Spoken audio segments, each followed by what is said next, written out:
ओम सच्चिदानंद परमेश्वराय नमो नमः। गुरु जी चरण वंदन। और सभी मेरे संत भाई बहनों को मेरा नमस्कार। मेरे अनुभव मेरे विचार। चलो शुरू करते हैं। एक साल पहले से क्या हुआ कि कि मेरे पति छुट्टी पर आए थे और उनके एक दोस्त थे। वो और मेरे पति और मैं पहले से ही सत्संग से जुड़े हुए थे। करीब 20 साल से कोई बात नहीं जुड़े हुए थे। सभी जुड़े होते हैं।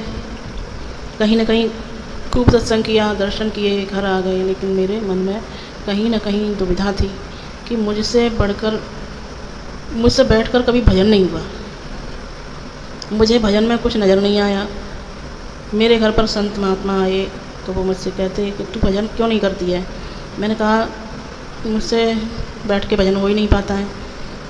तो फिर वो बोले कि अगर भजन नहीं होता है तो सेवा कर। चलो कर ली सेवा भी करी। अब क्या था कि जिसकी चाह थी वो नहीं मिला। दरअसल मैं बचपन से ही कृष्ण की भक्ति करती थी, बस उनकी ही चाह थी। पूजा पाठ तो बस फॉर्मेलिटी थी। कहते हैं कि मंदिर में शांति मिलती है, तो बचपन में ही गई थी मंदिर में। तो फिर जाने की कोई चाह भी नहीं रही। बस हृदय रूपी मंदिर में मेरा मन चिंतन होता था।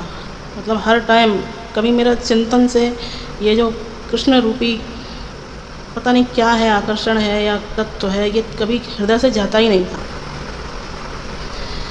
कभी रोती, कभी हंसती, कभी तो रात में उठती, घर के मंदिर में कृष्ण है उनके सामने, कभी नृत्य करती। ये मेरा पागलपन बढ़ता ही जा रहा था। पता नहीं क्या था, इतना प्रेम था कि मैं खुद नहीं जानती कि मैं चाहती क्या हूँ। बस चाह थी। सच कहूँ तो उनको पाना भी नहीं चाहती थी। कारण था कि पा लिया तो चाह मिट सकती है। चिंतन हर समय रहता था। कोई भजन सुनती तो वैराग सा हो जाता था, फिर किसी को नहीं सुनती। जीवन कृष्णमय ऐसा वैराग हो जाता था कि किसी को नहीं सुनती। जीवन कृष्णमय हो गया। पता नहीं वो क्या ऐसी अदृश्य शक्ति थी जो मुझसे उत्साहित करती थी और कहती थी कि तू बस मेरा ही चिंतन कर। और गुरुदेव के बारे में मैं क्या कहूँ, मेरे पास कोई शब्द भी नहीं है कहने के लिए कि पता नहीं उन्होंने ऐसा क्या जादू किया कि मेरे जीवन में ऐसा बदलाव हुआ कि मैं आपको बता नहीं सकती। मेरे पास शब्द ही नहीं है बताने के लिए क्या किया उन्होंने। कभी तो सामने बैठकर रोती थी, कहती प्रभु ये क्या है, आप कहाँ हो प्रभु, यदि आप हो तो मुझे दिखाओ। या तो मैं पागल हूँ या फिर आप कहीं हो ही नहीं। शरीर में थोड़ा कष्ट था तो मैं ये भी कहती थी कि आप मेरे कष्ट को दूर क्यों नहीं करते। मैं इतना तुमसे प्रेम करती हूँ, पूजा करती हूँ। पूजा तो खैर ऐसे ही चलती थी। तुम कहीं हो या नहीं हो। हम पति पत्नी दोनों ही छल कपट से बहुत ही दूर रहे। पति भी बहुत ही धार्मिक है, किसी का बुरा नहीं सोचते हैं, दिल के एकदम साफ हैं, सामने वाले को अपने जैसा ही समझते हैं। इस चक्कर में कई बार हम ठगे भी गए हैं। फिर भी कभी ये नहीं सोचा कि हम भी इनके साथ ऐसा करें। समझ जाते थे कि हमारा था ही नहीं। कहीं हमने पढ़ा था कि तुमको कोई अगर ठग जाता है तो तुम किसी को ठगना मत, तुम ठग जाना।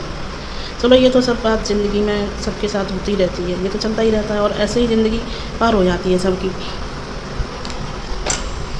तो ऐसे ही 20 साल गुजर गए। एक दिन हमारे पति के मित्र द्वारा गुरु जी के वीडियो मिले और वो ड्यूटी से घर आए तो ये वीडियो गुरु जी के पास सुनते थे। अप्रैल 2023 से हमने ये वीडियो सुनने शुरू किए थे। तो ये वीडियो सुनते थे, मुझसे कहते कि तुम भी सुनो। तो मैंने कहा कि आप ही सुन लो, आप तो पता नहीं क्या क्या सुनते रहते हो, कभी इनको सुनते हो कभी उनको सुनते हो। हमने तो जो अपने गुरु बनाए हैं, हमारी तो वही आस्था है और हम तो बस उनको ही सुनेंगे। और उनका ही सत्संग सुनेंगे और उनके ही सत्संग में जाएंगे।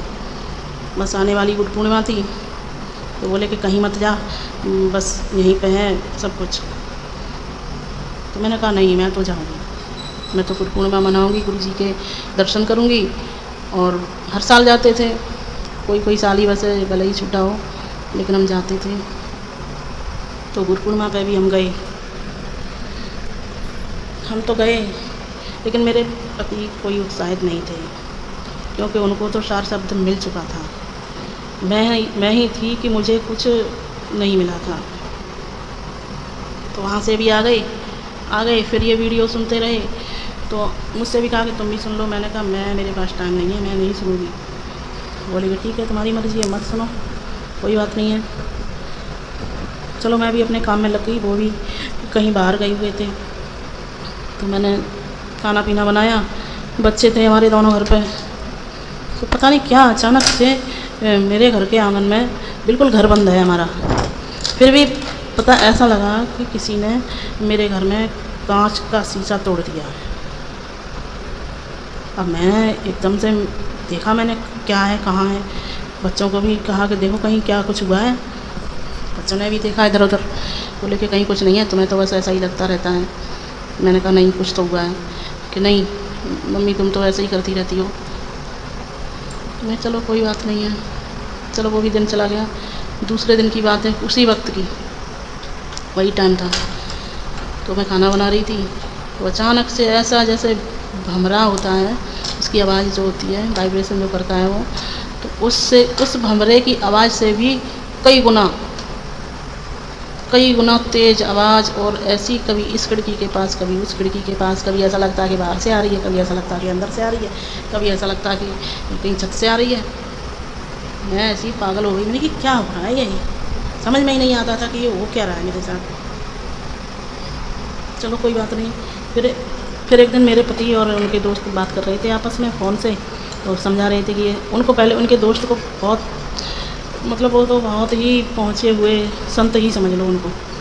पहले भी उन्होंने बहुत भजन में बैठते थे, पता नहीं कहाँ उन्होंने अपनी आत्मा परमात्मा के पता नहीं क्या उन्होंने दर्शन भी किए। और बहुत, मतलब उनका स्वभाव भी बहुत अच्छा है, धार्मिक है बहुत। तो उनको ही ये सार शब्द मिला, बताते हैं खेत में काम कर रहे थे, तो मतलब उनको वैसे ही फावड़ा होता है ना, उसको चलाते चलाते ये सार शब्द उनको प्राप्त हुआ। फिर उनको अचानक ये गुरु जी के वीडियो मिल गए, तो उन्होंने ये वीडियो सुने। तब उनकी समझ में आया कि मैं इतने दिनों तक जो करता रहा था वो सब व्यर्थ था, और असली जो है परमात्मा तत्व यही सार शब्द है। तब उन्होंने सुना, फिर उन्होंने ही, मतलब उनके द्वारा ही हमको, हमारे पति को ये वीडियो मिला। और हम ऐसे ही काम कर रहे थे। एक दिन फिर मुझे बाहर से आवाज़ें सी आने लगी, एकदम जैसे सन्नाटा होता है, और बहुत तेज़ साएँ। एकदम से मैंने उनसे कहा कि देखो तुम्हें भी आवाज़ आ रही है क्या? बोले कि मुझे नहीं आ रही है। मैंने कहा मुझे आ रही है, इतनी तेज़ आ रही है, आपको क्यों नहीं आ रही है? नहीं मुझे नहीं आ रही है। और मुझे बड़ा वैसा लग रहा, मैंने कि मेरे कानों के आसपास इतना ऐसे गुंजायमान, पूरा वातावरण गुंजायमान हो रहा है, और आपको नहीं आ रही? कि नहीं मुझे नहीं आ रही है। बस पता नहीं गुरु जी की क्या कृपा हुई, उस समय से मैंने वीडियो सुनना शुरू कर दिया। मैं रोज़ वीडियो सुनती थी, और मैंने दिन में कई बार 4-5 वीडियो भी सुन लेती थी मैं। और उसके बाद मुझे जो है ना 1 साल, मतलब धीरे धीरे ऐसा ही चलता रहा, कभी सुनाई पड़ी, कभी नहीं सुनाई पड़ी। तो गुरु जी हर वीडियो में बताते थे कि सुनाई पड़े या ना पड़े, तो वो तो तुमको पकड़ लेता है और छोड़ता नहीं है। तो मेरा भी विश्वास हुआ कि नहीं, मैं वीडियो सारे सुनूंगी, और जब तक मुझे सार शब्द की प्राप्ति नहीं हो जाएगी, जब तक मैं गुरु जी से बात नहीं करूँगी। फिर मुझे अब पूर्ण तरह से सार शब्द की प्राप्ति हो गई है। और जो मैं इतनी पूजा करती थी, वो कृष्ण के उसमें ही रमी रहती थी, और एक व्याकुलता थी, मैं भी समझ नहीं पा रही हूँ वो क्या था। वो मुझे इतना खींच रहा था, क्या आकर्षण था वो। ऐसा लगता है इसके बिना कुछ है ही नहीं, अभी मिल जाए या कुछ भी हो जाए, और लेकिन पाने की भी चाह नहीं थी। पता नहीं ये क्या था, मेरी खुद समझ में नहीं आता ये क्या था। लेकिन जब से मैंने गुरु जी के वीडियो सुने हैं, और ये सार शब्द की प्राप्ति जब से मुझे हुई है, तब से पता नहीं वो भी छूट गया बिल्कुल। मुझे कोई तृष्णा है ही नहीं अब, ना कृष्ण की है, ना राम की है, ना और कोई जितने भी भगवान होते हैं, कुछ भी नहीं रहा मेरे। एकदम दिल में शांति शांति, ऐसा लगता अब इससे आगे कुछ है ही नहीं। और जो भी हमने आज तक किया है वो सब व्यर्थ था, झूठ था, पता नहीं क्या था, या कुछ मुझसे कराया गया, परमात्मा की कृपा थी, क्या था।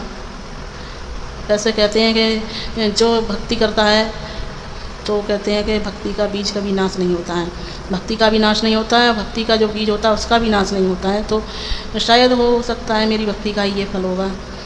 तो मुझे गुरु जी की ये जो है कृपा प्रसाद है ना, जो मुझे प्राप्त हुआ है और सबको ही हुआ है, जिसके भाग्य थे उसको प्राप्त हुआ है।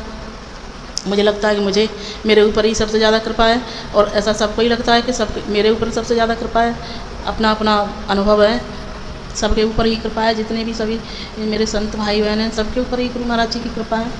वेदी गुरु साईं अरुण जी महाराज ने तो पता नहीं क्या चमत्कार कर दिया और जादू सा कर दिया है, जादू हो गया है। अब तो वीडियो ना सुनूं तो भी मुझे पता नहीं, ऐसा लगता क्या हो गया है, मैंने वीडियो नहीं सुने हैं। और जब भी एक वीडियो नहीं आता है तो मैं तुरंत गुरु जी से रिक्वेस्ट करती हूँ, तो गुरु जी की तरफ से तुरंत मेरे व्हाट्सएप पर वीडियो आ जाता है। और जब तक मैं वीडियो नहीं सुन लूँ मेरे को नींद नहीं आती है, और वीडियो सुनती हूँ तुरंत नींद आ जाती है। ऐसा लगता है कितनी शांति में मैं चली गई हूँ। तो ये परम शांति तो भैया मुझे मेरे अपने जीवन में प्राप्त हुई है, और मैं कहती हूँ सबको प्राप्त हो, सब अपने जीवन का उद्धार करें। और इसीलिए तो आए हैं हम लोग इस धराधाम पे। और इस जीवन की नैया को तो सभी अपना खाते हैं, पीते हैं, पार लगाते हैं, कमाते हैं। तो ये भी कोई जीवन नहीं है। इस जीवन में आए हो तो वो काम तो कर चलो जिससे हमें उस परम पद की प्राप्ति तो हो जाए, इसके लिए आए हैं। वो यूं ही व्यर्थ चला गया जीवन तो फिर क्या है। जो पशु पक्षियों ने जिया वही हमने जिया, तो फ़र्क क्या रह गया है। मैं तो बस यही कहती हूँ परमात्मा, बस इस जन्म में आए सो आए, मुझे बस जन्म मत देना कहीं भी। इसमें मोह माया सबसे ज़्यादा, तो मोह ही सबसे बड़ा दुख का कारण है, और मोह ही दुख देता है। और कोई चीज़ दुख देने वाली मुझे लगता है कि इतनी नहीं है, लेकिन जो मोह होता है वो सबसे बड़ा दुख का कारण होता है। और बस यही मोह रूपी जंजाल में मैं कहती हूँ कि मुझे अब दोबारा कभी जन्म ना मिले। बस मेरी तो गुरु महाराज जी से यही प्रार्थना है, बस मुझे अपने शरण में लीजिए और मेरे ऊपर अपनी कृपा हस्त रखिए, और मुझे बस आपका सार शब्द प्राप्त होता रहे। और मैं ज़्यादा बोलने लायक तो नहीं हूँ, बस पहली बार आपके लिए ये वीडियो डाल रही हूँ, मुझे ज़्यादा अनुभव भी नहीं है। बस आप गुरु महाराज जी की जो वाणी है, अमृत वाणी, मैंने एक बार व्हाट्सएप पे भी लिखा था कि गुरु जी आप अपनी जो प्रवचन है उनका नाम अमृत वाणी रख लो, क्योंकि गुरु महाराज जी की वाणी ही ऐसी, ऐसा लगता है कि बस अमृत ही अमृत है और कुछ है ही नहीं। उनकी वाणी से ही अमृत झलकता है, और जो कुछ भी है उनकी वाणी में ही तो है। ये वाणी क्या है, ये एक, मैं क्या कहूँ, ये भी एक जैसे कृष्ण का मोह था, आकर्षण था, ये वाणी भी गुरु महाराज जी की, पता नहीं परमात्मा एकदम उनकी वाणी में उतर आते हैं। और मैं क्या कहूँ आगे, मेरी कुछ समझ में नहीं आता है। बस जो कहने लायक थी वो मैंने अपना अनुभव बताया है, और बस ठीक है। गुरु जी सत साहेब, सत साहेब, सत साहेब जी, गुरु जी चरण वंदन। सत साहेब, सत साहेब, सत साहेब।